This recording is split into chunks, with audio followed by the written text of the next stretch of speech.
Halo semuanya, bagaimana kabarnya? Saya yakin pasti semuanya dalam kondisi baik-baik saja. Kembali lagi di channel YouTube saya, Alfred Tuntunuwu.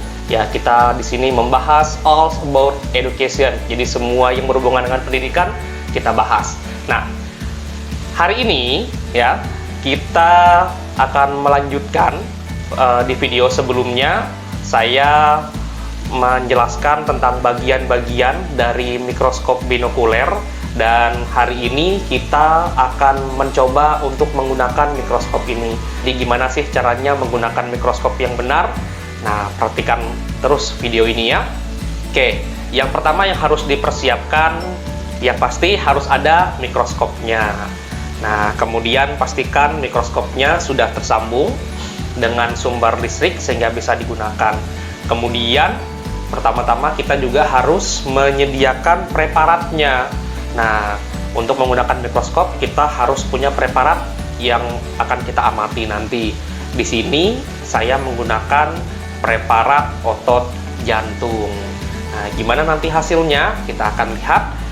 Karena di sini mikroskop saya juga sudah saya sambungkan dengan kamera OptiLab, sehingga nanti hasilnya bisa kita lihat secara bersama-sama. Baik, kita mulai. Kita nyalakan dulu mikroskopnya. Oke, setelah kita nyalakan, kemudian preparatnya kita taruh di meja preparat. Pastikan terpasang dengan sempurna. Taruh.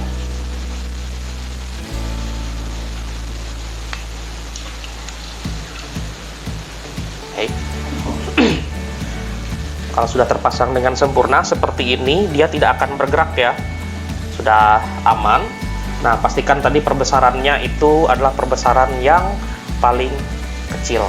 Nah, kita mulai. Pastikan posisi preparatnya itu berada di tengah. Setelah itu kita putar pelan-pelan, mulai dari skrup kasar dulu ya, atau makrometernya kita putar ya. Kita pastikan kita putar sampai bayangan preparatnya ketemu ya. Kita putar dulu.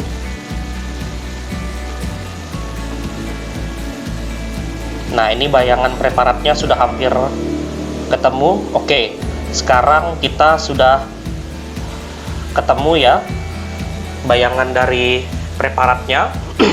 Nah, kalau sudah ketemu, kita bisa mulai dengan memperbesar bayangannya dengan mengubah posisi lensa. Nah, sekarang kita putar, kita ambil yang perbesaran 100.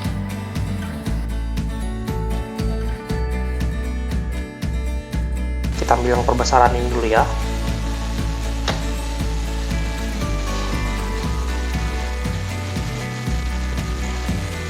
Nah, sekarang bayangan yang muncul di lensa objektif itu lebih besar daripada sebelumnya. Kita bisa melihat lebih jelas. Kalau misalnya bayangannya masih kurang fokus, nah cara fokuskannya kita bisa menggunakan prometer atau skrup halus. Sini diputar ya, diputar gitu sampai bayangannya terfokus sehingga kita bisa melihat apa yang ingin kita cari. Nah, seperti ini. Oke, ini sudah cukup fokus.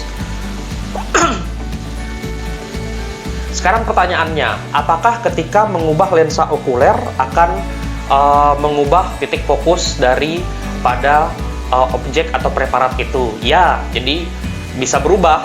Nah, kalau kita misalnya saya ubah seperti ini, nah ini kan pasti dia terlalu dekat ya. Nah, ini harus hati-hati. Kenapa harus hati-hati?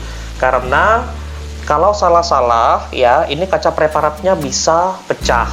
Nah, bisa pecah. Jadi supaya tidak pecah seperti apa? Kita gunakan skrup halus bukan skrup kasar, karena perputarannya kasar, cepat, sehingga salah-salah kaca preparatnya bisa pecah. Jadi kita gunakan yang ini kalau titik fokusnya belum ketemu.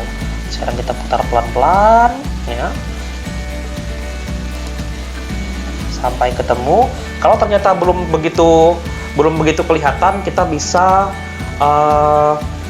menambah cahayanya. Tambah cahayanya di bawah sini ya.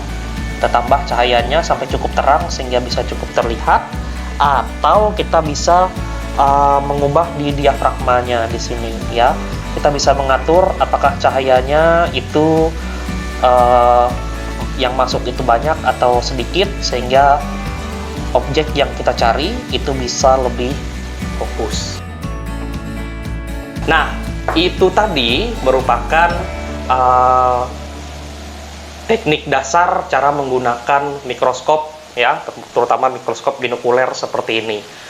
Sebenarnya tidak sulit, tetapi kita butuh kehati-hatian saja supaya bayangan atau preparat yang kita amati itu bisa terlihat.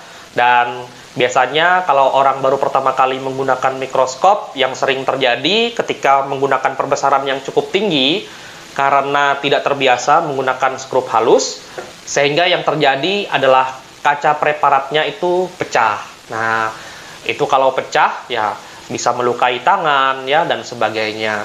Jadi safety dalam penggunaan alat-alat lab, terutama alat seperti ini, itu sangat diutamakan. Nah, semoga video kali ini dapat membantu dan memberi bayangan bagi kalian yang mungkin belum pernah menggunakan mikroskop atau yang baru belajar menggunakan mikroskop. Terima kasih, sampai jumpa lagi. Bantu channel ini agar dapat terus menghadirkan konten-konten yang bermanfaat dengan cara klik like, subscribe, dan jangan lupa nyalakan loncengnya. Terima kasih.